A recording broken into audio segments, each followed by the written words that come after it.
Hindi ginusto ng Diyos na magkaaway-away ang buong sangkatauhan. Pero dahil sa sinabi na naman to ni Vice Ganda, sa iniidolo nyo, maraming magagalit dito. Sinimulan kasi ni Mr. Aragon to eh.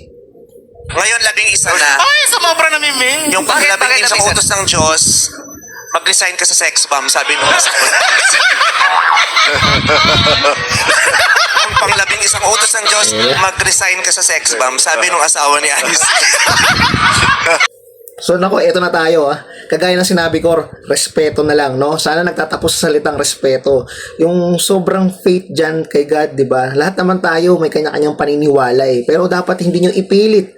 Dahil sa dami ng tao sa buong mundo, di ba? May kanya-kanya tayong pag-iisip, yung paniniwala. Hindi natin pwedeng diktahan o pilitin yung ibang mga tao.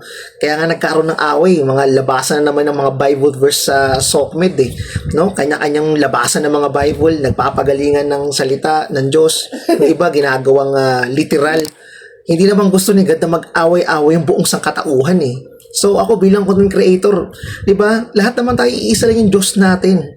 Bakit ba lagi natin pinagtataluhan yung mga ganyan? Kasi hindi matatapos pag pinag-usapan natin yung God at yung relihiyon at yung Bible. Hindi talaga matatapos 'yan. Wala yang katapusan eh. Kaya kagaya ng sinabi ko, may sariling pag-iisip tayo, kanya-kanya. So, wag nating ipilit. Yan ang gusto nila eh. So, wag din sana nilang diktahan yung ibang tao i-judge o husgahan. 'Di ba? Kasi wala naman tayong karapatang husgahan. Kung ganyan ang tinuturo nyo hindi talaga tayo magkakasundo niyan. 'Di ba? Kasi parang hindi na love ang binibigay nyo yung pangaral. 'Di ba? Pandidikta na 'yan. Pandidikta na 'yan. Okay? Hindi rin gusto ng Diyos talaga, inuulit ko, na mag-away-away ang buong sangkatauhan. Okay? Lahat tayo mahal ng Diyos. Huwag na tayong mag-away.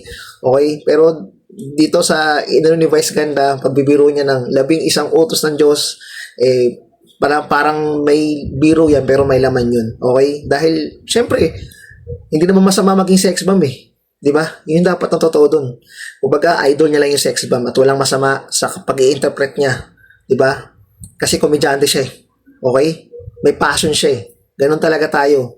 So, hindi naman ibig sabihin pag religious ka, dapat iwanan mo na lahat ng passion mo. Yan ang talento binigay sa'yo ng Diyos. Magpatawa, kumanta, sumayaw. Walang sinabi ang Diyos na bawiin lahat yan. Tandaan yan. Peace out.